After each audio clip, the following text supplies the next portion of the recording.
right, good afternoon. Media Days continues here in Frisco, Texas. I'm Matt Berry from ESPN with the 8 coaches representing their schools today. I've already talked to all of you on TV, so this shouldn't be too difficult. And I want to start and kind of frame the conversation like this. And Coach Frost, I'm going to start with you. As the newcomer to the Big 12 this year, you've had an opportunity to watch this league from afar. How would you describe the competitive balance of the Big 12? Yeah, I mentioned that talking to you, just the watching from the outside. This is the one league where I feel like there's so many good schools in this league, and everybody plays well, but you can make an argument anybody in this league could win the league if they do things the right way. I think that makes for a competitive league that's a lot of fun to play and coach in and watch. Yeah, and Coach Campbell, we were talking about that this morning as well. We could list, all 8 schools represented here today could win this conference. When you have a conference that deep, with that much talent, and so many teams that can win it, how does that speak to the health of this league nationally with the other Power Fours? Yeah, I just think it makes it really special. I think you look at the coaching staffs up here, you see the players that came with each of these staffs, and you got 8 great teams coming tomorrow. I think top to bottom, you tune into a Big 12 game on a Saturday, it's going to be a really great experience. And I think it's a credit to the coaches up here and what they've built, and the coaches coming tomorrow and what they've built. Kenny, college football is in an era completely different than 2-3 years ago. It seems like it's changing every minute. As the conference champion from a year ago and where you sit now, what do you want to see happen, not only in this conference, but in college football big picture, to ensure the health of it moving forward? Yeah, just to create some standards, whatever it is. I don't think anybody cares what the rules are. They just want to know the rules, right? Tell us where the sandbox is and we'll play in it. At the end of the day, this is a game. I know this is a business. I know it's a profession to everybody, but if anybody who's not in this, to see a kid go from an 18-year-old kid to a 22-year-old man and enter the real world is in it for the wrong reasons. So I think people always focus on the negative and the changing of college football. The reality is we get to impact a lot of young people every single day, and we should do it with every single power that we have in our body to help these kids achieve success in life. And when you mention rules, does that include knowing what targeting looks like, or is that a whole? No. Okay. I have heard more positive things about losing in my entire life. That we lost the football game, unfortunately. There's no excuses. If I have better scheme on 4th down, nobody talks about targeting. Coach Aranda, similar question in college football. We need to put the smart people in a room to get this thing figured out. What do you want to see out of the sport now moving forward? Well, just now that we're in revenue share mode, just the enforcement, I think, is going to be the strongest thing. I think if there's rules, that everyone's following the rules, I know it would help the programs that are represented here.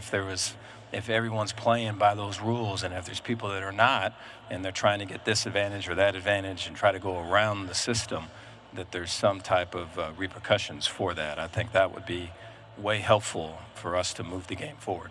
Coach Satterfield? Yeah, I agree. I think certainly to echo off what both of the coaches said there, having some boundaries about what we have to do and what we can't do. I think sometimes, we sit here and talking like we're in the profession and we don't even know the rules. Right. It's difficult. Yeah. And it's ever changing. And there's not anything that's been very stable over the last since 2020. The things have changed so much and so fast. So hopefully we can, garner this and set some boundaries, some rules, and then there are going to be some ramifications if someone does break the rules. Yeah, Coach Kleiman, from your seat, when you look at the challenges that's presented, really with everyone, there's schools that don't have the same issues as others, but what do you think would fix and keep the sport and make it healthy? Yeah, I think these guys have hit it on the head. We all want to play by a set of rules, whatever those rules are. The other thing I think that would, in between the lines, help our game, and we as a coaching staff decided this in May, we didn't do a coaches poll this year, and the narrative really hurt the Big 12 last year. It hurt it with Kalani, and it hurt it with Kenny for a while, and I'd like to see the first polls come out when the CFP comes out, right? Because then you've got 7 or 8 games rather than this team's supposed to be good, we'll keep them up there, and all of a sudden they start off 1-3 and they're still ranked 15th, and somebody like Kenny could be 4-0 and not even in the ballpark. We've got to change that narrative and give everybody a level playing field now that we're in a revenue sharing era. Coach McGuire? Yeah, I totally agree. And then Kalani brought it up. let's decide it on the field. You know, if we're sitting here talking about the playoffs, if you win the conference champion, you should be in the playoff. And then it's one of the deals, I know you said it a couple years ago, to where we all of a sudden now have cross-conference games that we're playing each other. I think that'd be a great way to do it. You know, I saw Brian Kelly say he'd love to play a Big 10 team. Hey, man, I would love to play LSU, you know, home and home series, and whoever plays that, then, you know, we look at the rankings and everything like that. Coach? Yeah, I think we got 3 non-conference games, and so why don't we just play the other 3 conferences for the 3 non-conference games? Pretty simple. And to echo what all the men have said up here, the game of college football will be even better the more you include coaches in the rules and in making the legislation. All that stuff needs to include more coaches, because these men have done a great job of protecting the game of football altogether. And the one thing I do love about all of them is that they do care about the student athletes, and they're focused on getting them their degree. And so the character of the men in this the coaching staff in this conference are amazing. So with overall, Big 12 conference is a great conference. Back to the question, I'm all about playing the game on the field. So let's, with the flexibility, let's try to figure out a way to get that done. And is that an agreement amongst all of you, and that we're in a spot where we kind of don't know the criteria of getting to the college football playoff, other than we know if you win your conference, you get an automatic bid, and then there's the at-large bids. Is there something that you believe when you look at some of the other ideas being pitched around, the 5 and 11? You heard Brett Yormark talk about that today. Is that the best for college football in addition to this league? I think it is right now. I'm on a couple of committees, and I think it is definitely right now until we can get uniformity in scheduling. You can't have some leagues playing 9 conference games and some leagues playing 8 conference games. So we've got to get on the same page there. And if we can do that, I still think if you have the 5 AQs and have 11 at-large teams, you go back to what these guys say, then you have some head-to-head matchups. And those head-to-head matchups, P4 versus P4 is going to matter. Let me ask you this, Coach Frost. You were in the NFL a year ago. I mean, that's a professional sports league. That's the professional level of football. College seems to be trending that way. Is there anything that concerns you about where you believe the sport is headed? Yeah, I think there's things that concern a lot of us. You know, Coach talked about the fairness right now, and Coach talked about wanting things to be decided on the field. At least in the NFL, you know what the rules are, you know what the salary cap is. Right now, at the end of the day, things are decided on the field, but way before that, they're decided in bank accounts. And that needs to be leveled out. Like Coach said, if there's some enforcement and everybody's playing by the same rules, I think it's a better game. It's a sad state of affairs in college football if he who has the richest boosters wins, and I don't think that's where anybody wants it or where it was intended to be. Coach Campbell and Sataki, you've been in both your programs now for 10 years, kind of the dean of the coaches here on set in this league. How have you seen the Big 12? I mean, it was a few years ago, and we're sitting here thinking the Big 12 could be in trouble when Oklahoma and Texas departed to the SEC. It seemed to be expansion and realignment every 3 days. But in your 10 years, how have you seen the Big 12 position itself to where we are today? Well, I think some foresight a little bit on, you know, even though those rocky times have come, the foresight to be aggressive in adding the right teams into this conference. And I think, you know, the additions that we made over the last 4 to 5 years have helped us steady the ship during a really rocky time. And not even just the quality of football program, but the quality of universities that have come into the Big 12 over the last 3 years. I think not only has it added great value in football, but it's also added great value in terms of the integrity of the Big 12 right now. I think the level of leadership we're seeing from the Big 12, specifically from Commissioner Yormark, has been amazing. The innovation and creativity. So it fits along with what we're trying to get done on the field, and it's an easy thing for us to do. I mean, we're going into our 3rd year in the conference, but it's what our fans base have been waiting for this entire time, and I feel like we've been here the entire time, and we're loving it. So we're honored to be in this position and to be partnered up with such great coaches and universities, and we're excited about the season. In a candid roundtable, and maybe you were asked this question this morning, maybe you weren't, but I want each of you to go down the line, and Kenny, we'll start with you. With where we are now in player movement, what candid conversations do you need to have with a player who might consider leaving or who might try to do something else? What conversations are you having with your players now that you weren't having 2-3 years ago? Yeah, to be honest, not a lot. We returned almost everybody. Not many people wanted to leave the program. I think if you pour into people, they feel obligated to pour back into you. So I think our program's built on retention, not acquisition. I don't want to win recruiting rankings. I don't want to win social media. I don't want to be the #1 team in the recruiting. I want to be #1 in retention. I want our players to know if you come to our school, we are going to take care of you. Mm-hmm. That's it. So what conversation do I have? If you come here, I'm going to take care of you. That's it. And that's the conversation we have, but we don't have much movement unless somebody is a senior, junior, and wants to start, and he's maybe second or third on the depth chart. And I say, listen, you're not going to start for us. We have a guy returning. If you want to play college football, let me help you. Get you to Memphis, where a guy I worked with is the head coach. We had 2 guys in our 2 deep leave. Both of them went to go play for people I coached with that I consider mentors, Florida State and Memphis. I helped them get there. Coach Aranda. I thought the first portal window of this past year, I felt like, hey, we've got some opportunities for guys to come in and contribute, and I felt that throughout. Just everyone was kind of in, hey, we're kind of the hunter mode. We're trying to fill some spots. We're losing guys are declaring, or guys are stepping away from football, whatever it may be. I thought in the second portal window, I felt very much like we were the hunted. There's so many of our players that were coming to me or to us and saying, hey, that there's this much money being offered to me, and I'm going to go. They're talking about me going to this league or that league, and it was a consistent thing just about every day. And so to be able to kind of get through that, I think we had one departure.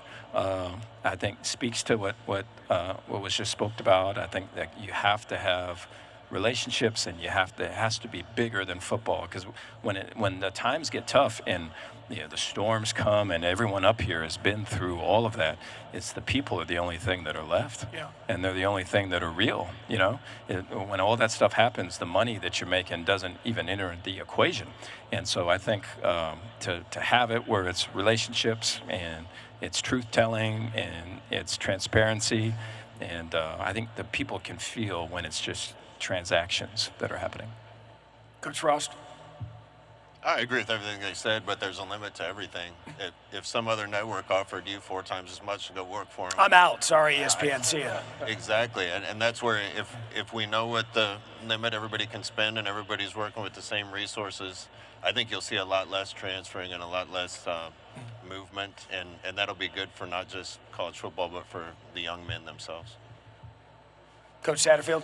Yeah, very similar. I think obviously we want to retain our best players and the players that are doing the right things, but I do think honesty comes into play.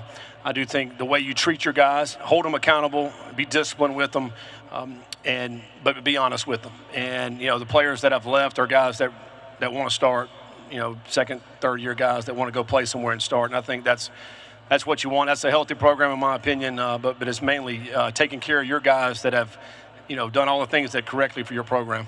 And Coach Aranda said something interesting, Coach Gamble, about the portal window. It seems to me that opens a lot for interpretation for getting your roster set, allowing these players to leave. I think it's absolutely insane that there was a team in the college football playoff that their backup quarterback hopped in the portal to get there in time for the new semester. What needs to happen in these portal windows to make it uniform to where we're not having players leave during the playoff or during big bowl games? Yeah, and I know Chris is on these committees that works really hard to kind of, help coaches and help programs kind of align the calendar the correct way. And I think we've talked about this as a Big 12 coaches. Obviously, you'd love to have one portal window. I think every coach in America would want that. I think the reality becomes is our ability to get this calendar right. I don't think it's fair for college student athletes. I think Notre Dame and Ohio State, both their players played in the championship game, and Ohio State's already 3 weeks into the second semester. Notre Dame flies home, and their kids are going right back to campus. I think the reality of getting our calendar correct, helping one calendar window, finding at the right time for the transfer portal to be open, probably some point in January, and then helping us have that opportunity then to build our football teams from there. So I think we still have a lot of work to do in college football, get the calendar right in terms of the season, get the aligning the player acquisition correct for everybody involved, and then getting the time to prepare our teams to get ready to play, and getting those three things right, I think is critical for college football to be successful. You know, Coach Kleiman, since you are in on those committees, what's the biggest prevailing question, concern that I think comes up of some of the things we've talked about up here? I think the number one thing, and Matt said it, we have to have one portal window. We have to have only one portal window. We got to find the right time for it. There's a lot of arguments on when that right time is, but there's got to be just one portal window, and it's got to be built around the entire calendar. And whenever that portal window is, and unfortunately we're not going to decide that, it's going to be other people, but when that is decided, we're going to try to open up a calendar so that you're not locked into spring ball. Spring ball needs to be OTAs. And if I've got everybody back and I want to do everything in March and April for 15 practices or 20 practices, let me have it.